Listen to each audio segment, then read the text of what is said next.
Grab a cup of coffee and start your Sunday with Change Your Attitude, Change Your Life. Change Your Attitude, Change Your Life features stories to inspire, motivate, and empower you. Live your best life now. Listen, learn, think, and decide. Change Your Attitude, Change Your Life. Every Sunday morning at 9 on the Talk of New York, AM 970, The Apple. Visit cyacyl.com.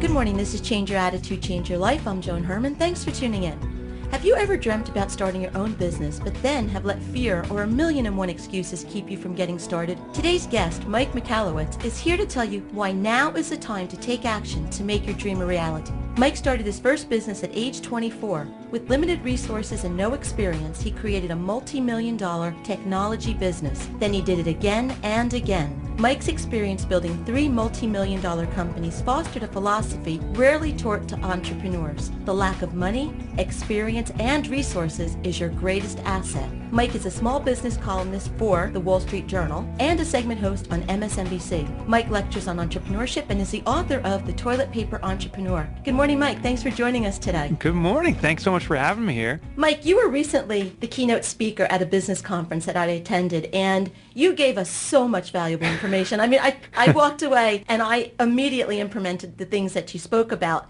But before we get to that, I'd like you to tell us a little bit about your background. Age 24, college graduate. Most people are out there trying to get that first job, but not you. Yeah. Yeah. I mean, what made you start your own business? Okay, so I did have my first job, but it sucked. I was working at like a local computer store, and I was that greasy kid that if you came to the computer store looking to buy a computer, like I would be like, oh, you need a printer with that, because if you bought my printer, I'd get like a $5 commission. Right. And one night I went out for drinks with another guy that worked in the shop, and we're like, God, it sucks working here because, we're working so hard and I know so much about computers, and the owner of the shop, he doesn't know anything compared to me. It's all my sweat and all my intelligence. So throw a couple beers into me, and all of a sudden liquid courage kicked in, and I said, I'm going to start my own business because I'm smarter. I know how to work harder. I'm more disciplined, and I'll be a millionaire like he is.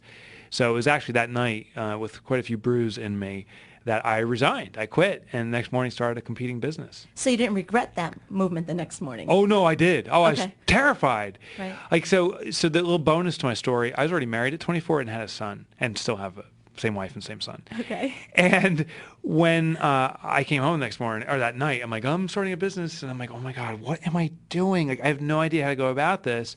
But it was too late. I already left a voicemail for my former boss telling him I quit and he's a jerk and he better watch out because I'm coming to get him. And the next morning I started, and it was pure fear that drove me for years with that business because I just had to make it work. I just didn't know how. Well, you had no choice. You had already laid down the gauntlet. You had to succeed. That's exactly right. And ironically, it's your ally for a period of time. You can't always run in fear, but fear gets you up at 6 a.m. in the morning and working till 6 or 10 o'clock at night, no problem. It keeps you going. And for me, the first couple of years, if I wasn't afraid of failure, I would have never made it. And so it helped me, at least for then. So what was it that made you successful with that? What type of strategies did you employ, not knowing anything? Yeah, so throw everything against the wall and see what sticks is the initial strategy. I was calling people. I was literally going door to door, knocking on doors, and see what I could get. And inevitably, I knocked on enough doors and approached enough people that someone said, yeah, I'll use you, kid. Do my computers, service them. And what I started doing is asking for referrals and so forth. And slowly I was getting clients. It just took a tremendous amount of effort. The aha moment for me was one day when I sat down and said, I'm not going to knock on another single door because it wasn't really that productive. Instead, I was going to go to my existing clients and not ask for referrals because I noticed they wouldn't give referrals. You go to an existing client and say, would you refer someone? They say yeah because they feel pity upon you, but they give you a bad referral because they don't want to dilute your availability to them. They don't want you giving secrets that you've gained while working for them and give it to someone else. But I did find that my clients would refer other vendors, other people just like me that they also liked. So I started asking my clients for other vendors. They introduced me to other vendors, and those vendors turned me on to other clients. And I built this very strong network of similar complementary vendors, and then my business took off. You've also said that having no money or experience can be a benefit, and obviously it was for you in this case. So how can that benefit the rest of us? Yeah, so money, I believe, is like the amplifier of habits. In the extreme case, like the people that have horrible addictions, like drug addictions and so forth, if you give them money, it just amplifies that habit. Well, the same thing is with any component of our lives. When we have money, we just do what we're doing, but more of it. So at that point, I didn't have like the understanding of how a business really operates. I wasn't that attuned to how to do things.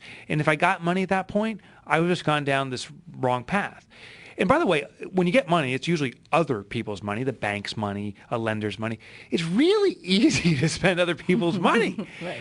So it was, with the lack of money, it forced me to accomplish the same things my competition was doing, but I had to do it innovatively. Right. They were advertising, and I couldn't afford it, so I had to find ways to do it. They were getting employees doing this great work for them, and I didn't have any money, so I had to find ways of doing it. And I did for all of those things. And what's great about that is because most people say, oh, I can't advertise and I can't do this, and they use it as a crutch or an excuse. Yeah. Well, you're saying it's time to think outside the box. Totally. I got a doozy of a trick for you if you want for advertising. So this is what I came across. Is I noticed my competition had advertising at the time in Yellow Pages, but also on websites, in those web directories, on signs on their buildings and billboards out on the highway. And what I noticed was I collected the phone numbers for all of my competitors, and I started dialing the numbers. And sure enough, most of them would answer, and I'd say, oh, wrong number, and hang up. But in a few circumstances, the business had gone out of business. The number was disconnected. The advertisement was still up there. The billboard was paid for a year, and the Yellow Pages for a year. So then I called the phone company and had those numbers redirected to me. And my phone started ringing instantly because there was customers, obviously, that needed this service, saw the advertisement, called, and they weren't being serviced. So I took them on. I told them, I said, hey, the company you're calling no longer exists. They went out of business, but we've taken their number over, and we're providing the exact same service. So if we can help you, we'd love to. And we started getting clients right away for no cost. You know, or Mike, little cost. I'm not even sure what to say right now. That was so brilliant. Yeah. I always lead with that one because that is a good one. I'm actually speechless. But you came up with the concept of the toilet paper entrepreneur, and I read the book. I recommend that anyone who wants to start a business or has a business read this book. It's written from the heart, and the information provided is incredible. But anyway, where on earth did you come up with the concept of a toilet paper entrepreneur? Yeah, well, ironically, I used a toilet paper entrepreneur strategy to come up with the title of the toilet paper entrepreneur. I was writing the book, and two things I discovered. One was that I looked at all the established incumbent books that existed, and I noticed that they were all academic reads.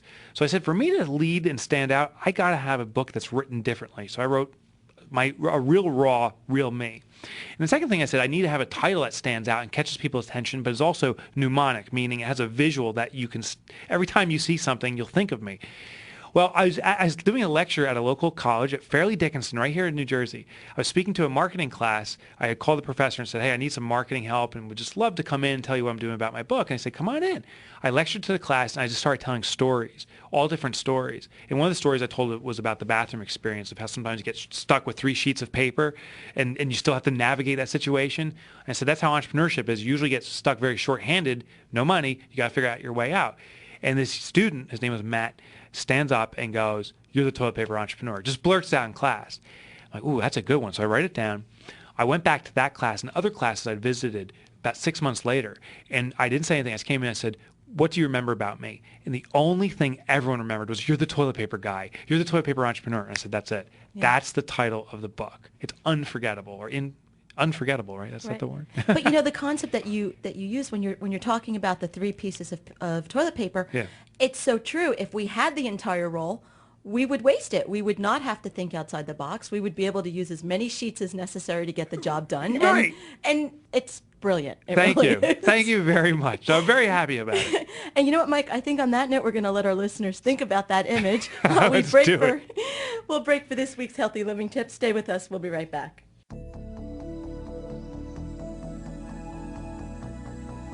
This is Dr. Brian Glatt of Premier Plastic Surgery Center of New Jersey, located in Morristown. So much plastic surgery information stresses the importance of making sure your physician is board certified. You can look at someone's practice website, check when you call an office, or ask the staff or surgeon this important question.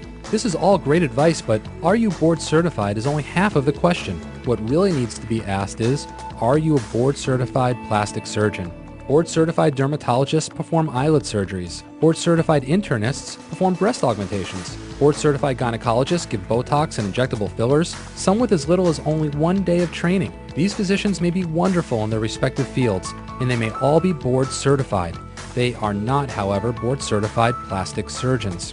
Good plastic surgery can alter one's life, whether it be a cosmetic procedure to change or improve an area of concern, or a reconstructive surgery to recreate a lost or traumatized body part. Don't just trust that your doctor has adequate training. Make sure that they do. To become a board-certified plastic surgeon involves years of specialized training. Plastic surgery involves many choices, the most important of which is selecting your surgeon. I believe in evaluating the needs of each person as an individual and invest a great deal of time developing a specific treatment plan for each and every patient to achieve the desired results. Call me, Dr. Brian Glatt, at 973-889-9300 to schedule an appointment to discuss your plastic surgery goals. Or check me out on the web at www.drbrianglatt.com. And yes, I am a board-certified plastic surgeon.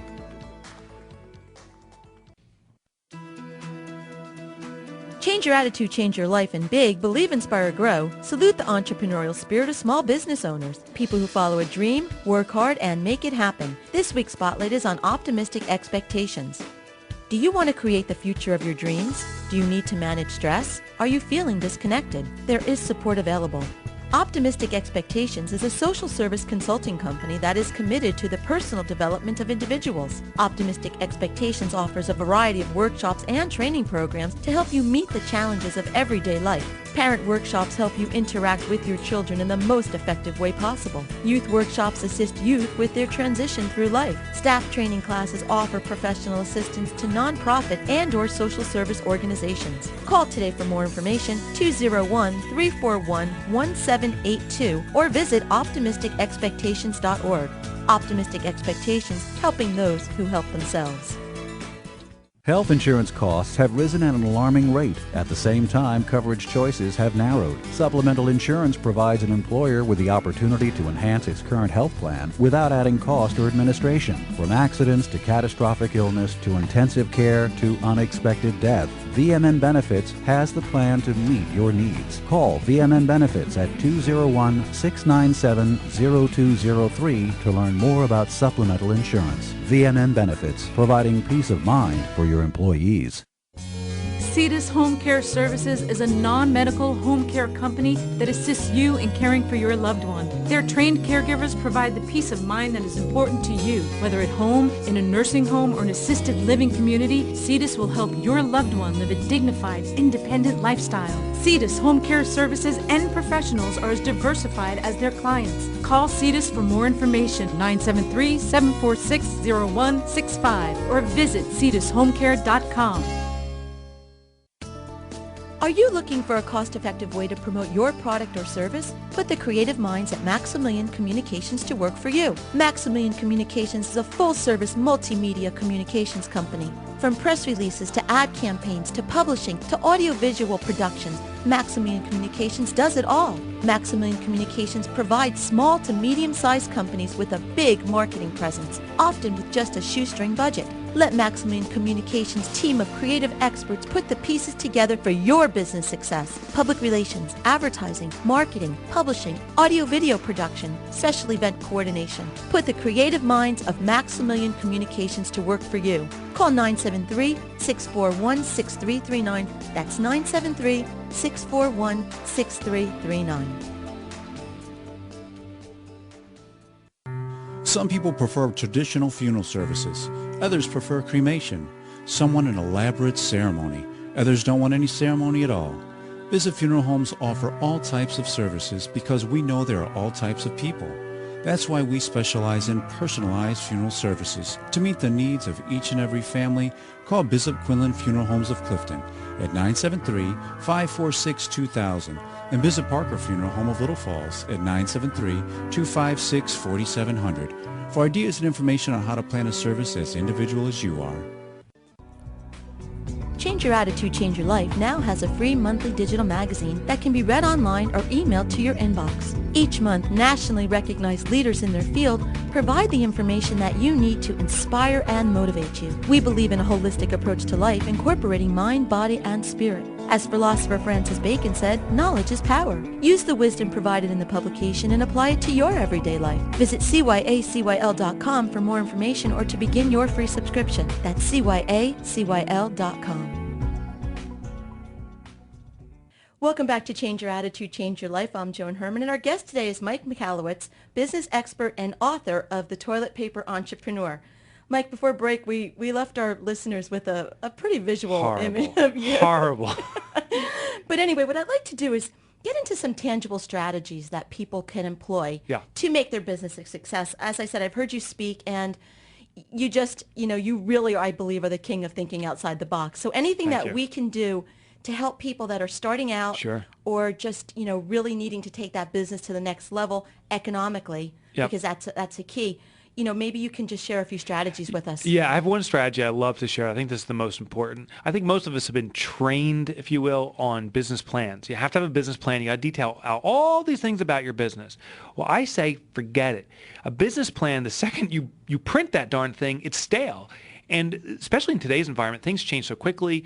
Competition is springing up or going out of business. The economic climate is unpredictable, but it's probably not going to be good. So you have to adjust. So I suggest what's called a tacking strategy. And tacking is a word used in sailing terms. And what tacking is when you have a sailboat and you want to go from point A to point B, you don't go in a straight line. Well, that may be the shortest distance. You can't navigate in a straight line because you have to catch the different directions of the winds. And you have to avoid the obstacles in the way, other boats or land masses, and you have to use and leverage the tides. So these sailors use a strategy called tacking. And what they do is they go very short distances, maybe 200 or 300 yards toward that point B they're trying to get to, and they move directly toward it as directly toward it as possible, but leverage the wind and leverage and avoid the obstacles. Then after that 300 yards or so, they stop, realign with that destination they're looking to go to, and push forward another 300 yards. Stop, realign, and it makes a zigzag pattern, but they hit that destination every single time. So in business, you can do the exact same strategy. I suggest have a vision. Maybe that is kind of a part of your business plan, but 5 to 10 years from now, if everything came true, where do you want to be? That's the island you're headed to. Then move in 90-day increments. So for the next 3 months, what's the most you can do based upon the economy, based upon a new trend that your clients are looking into, based upon the fact that maybe your biggest competitor went out of business? What can you grab from that? And for the next 90 days, push as much toward that destination that you're going, where you're going. Then after 9 days, stop, realign, push ahead, because the variables, the winds of the economy will change. All the variables will change. And if you do this tacking, this zigzag back and forth, you hit your destination every time. And going along with that, people get so fixated on this, they're heading toward point A, and they miss so much going on around them. They miss so many opportunities because they're looking here, and somebody says, well, maybe you need to speak to John Smith. Well, talking to John Smith in this area is not part of my plan, but you don't know what doors John Smith can open up for you. Yeah. You ever hear the thing called the reticular activating system? Okay, this is cool. This is part of our brain stem. This is from Biology 101 back in college. The one thing I learned before I started drinking. But the reticular activating system is part of our brain stem that focuses in on the most relevant and important things in our lives. And the perfect example, and maybe you've heard this before, when you buy a new car, the day before you buy your new blue Toyota, you don't notice how many are on the road. The second you pull off into the highway, it's a brand new car. It's like, what the heck just happened? Did everyone run to the Toyota dealer and buy the blue one? You start noticing it everywhere. And that's our reticular activating system. In our brain, it's become now something of absolute significance, so it starts popping out of the scenes around us. We see it everywhere. Well, with the tacking strategy, it's similar to the car purchasing experience. You identify the 3 or 4 big things you need to do in the next 90 days, and you put such focus and such importance into it, of like a sense of ownership into those 3 or 4 things you're working on, it starts popping out of the scene all around you, and you can just grab it. As I said, I just believe that you're so brilliant in thinking outside the box, and you've come up with a lot of creative ways that people can meet their needs in areas such as getting staffing for free or finding an office place. I mean, one of the things I think today people don't realize with all the home businesses, when you say, you're working out of your office, people automatically picture this great corporate headquarters. Sure. Little do they know it's usually Starbucks or Dunkin' Donuts now. Yeah. But, you have come up with ways that people can find inexpensive or even free office space, so maybe you can just share some of these great tips with us. Sure. So right now, I'll just give you a hint of what's going on with me. I'm in 2,000 square feet of office space, but office space. But the bonus is it's in a cookie factory, or at least it's connected to it. And how that came about was the owner of this cookie factory, it's a huge cookie factory, they have all the office space. They compete against Nabisco, to give you a hint of their size. And we were on a call one day, and I said, I'm looking for space, but I also have a large inventory of books and other products and stuff. I need warehouse space. He's like, I actually have space here. And we started talking about it, and I said, I'll give you some coaching and some direction on some ideas on marketing, because that's kind of like where I like to focus, and give you innovative ways of doing the cookie marketing if you give me the space that you're not using anyway. He says, move on in. So I got free rent, by free electric, free internet, free cleaning. They actually are renovating the space anyway, so it's grade B+ space. It's good space. It's still connected to the factory in the back end. And I get free cookies home. I was just going to ask that. Yeah, I'm actually sick of cookies. I cannot eat anymore. But you're sitting here speaking, and the only thing going through my mind is, are you getting They are cookies? freaking good. They're good. The toffee ones are to die for. But I've had enough cookies now. So it's just simply being aware that these opportunities exist all around the place. And free really means an exchange. You don't want to take advantage of other people, so you want to barter. When it came to free staffing or free professional support, we all need attorneys, accountants. That's freaking expensive stuff, especially when you're starting out. So the technique I use for that is I'll approach a local college. I love colleges. They're tremendous resources. Ask for the legal department or the accounting department and ask to meet with the professors. I go to the professors and say, in exchange for being a case study for your class, I'll come in, your students can do their accounting on my actual business, or they can do the legal services for my business, they can write all the contracts and stuff. They can, in exchange for that, they can put in the resume that they did it for me. It's a real life case study. And the professor doesn't have to work as much because I'm the one kind of teaching half the class, telling what my business is like. It's a win-win. Because now I'm getting legal documents. By the way, the professor reviews them to make sure they're legal accuracy. I'm getting accounting services done. The professor reviews it, makes sure if it's accuracy. They're getting experience and exposure. It's a total win-win. If our listeners walk away with anything from this interview, they need to walk away with creative thinking, thinking outside the box. Yeah. I think that's the key to success. Yeah. I've been trying to figure out, how do you inspire creative thinking? So I may have it. I've been working on this one for the last month or two. It's just whenever we observe anything. We're in a studio right now, we're recording, we're looking at microphones, headsets. The question we need to ask ourselves every single time is, how can that be done better? No matter what you see. I was, this past winter, it was so freaking cold. I saw a father with his son, and his son wiped his nose on his sleeve of his shirt, and the father said, you can't do that. And then the father wiped his nose on the sleeve of his own shirt. I was like, well, how can that be done better? Why doesn't someone invent tissues that wrap around your wrist? Now, that's a stupid idea. Maybe it already exists.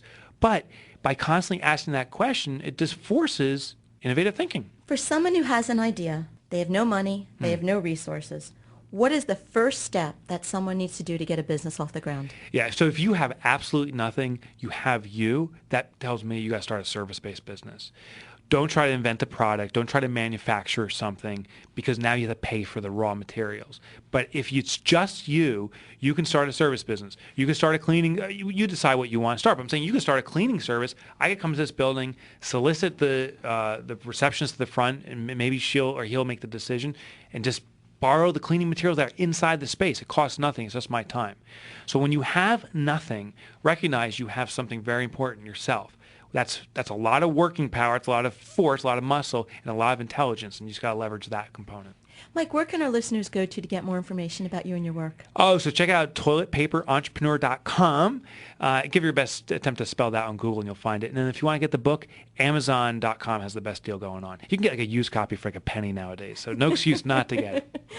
Our guest today is Mike Michalowicz, author of The Toilet Paper Entrepreneur. If you'd like more information about Mike, you can visit his website, toiletpaperentrepreneur.com, or as always, you can visit our website, which is cyacyl.com. That stands for Change Your Attitude, Change Your Life. While on our website, listen to Pashtosa's podcast, read our digital magazine, and sign up for our mailing list. Mike, in 30 seconds or less, what do you want our listeners to walk away with from this interview? Inevitably, it's action. So I always hear these great ideas and these great thoughts, and I want to ponder more of it, and then I don't do anything. It becomes the manana syndrome. So whatever you heard today, the one thing that resonated with you most, just start doing it. Take advantage of it. It will serve you well. And use your 3 toilet paper, your 3 sheets of toilet paper. Think of me when you're in that situation too. I couldn't even get the words out. Mike, thanks so much for being Thank here. you. We are definitely going to get you to come back here Oh, again. I'd love to. This is Joan Herman, and this is Change Your Attitude, Change Your Life. Thanks for tuning in.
Как вы прекрасны! Вы порхаете, как самая красивая бабочка. Вас можно сравнить с легким весенним ветерком. Я вас! Ну какой вы странный! Если бы у вас было сердце, тогда я, возможно, полюбила бы вас. Но у вас нет сердца. Давайте помолчим минутку. Послушаем.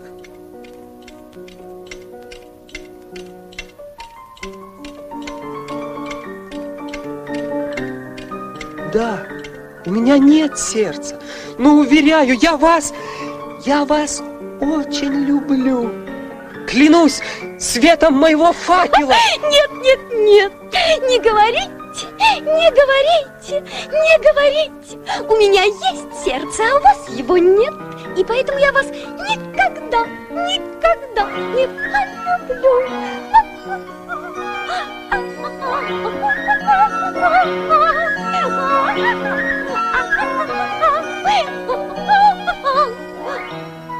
Ну что ж, я буду счастлив и тем, что буду всегда освещать вашу жизнь. Как угодно, но я вас все равно не полюблю, не полюблю, не полюблю.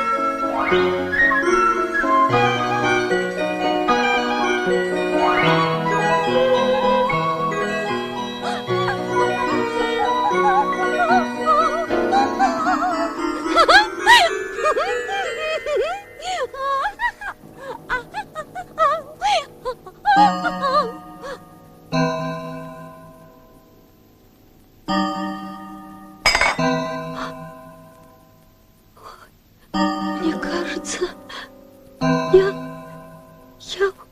умираю. Нет, нет. Вы видите, я держу свое слово. И днем, и ночью я буду гореть для вас. Вы прекрасный юноша. Вы такой красивый, такой светлый. Я люблю вас. Ну почему? Почему так поздно? Как же я останусь без вас? Зачем мне вечно светить, если вас не будет? Я умираю. Еще 2 удара, и все стихнет в моей груди.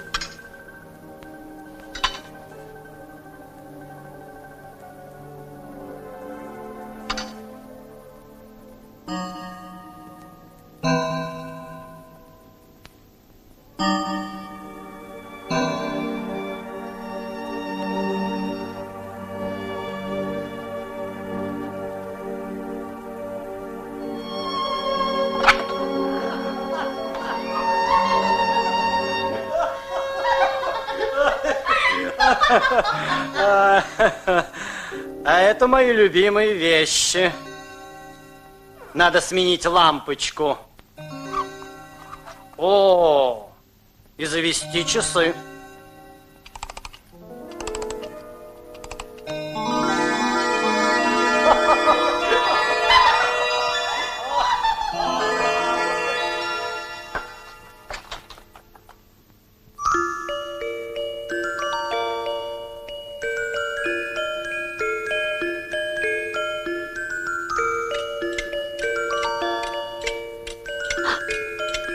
Что это? Я как будто живу. Я живу. Живу. Я живу. Я живу. Я счастлив. Боже мой, какое счастье, что вы живете.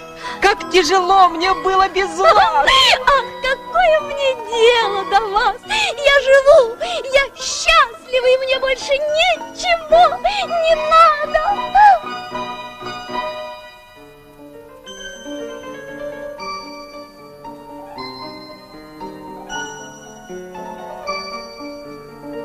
Но ведь вы меня любите. Откуда? Почему? Что за вздор? Вы же, умирая, сказали, что любите меня. Ах, ну что не скажешь, умирая.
Thank you.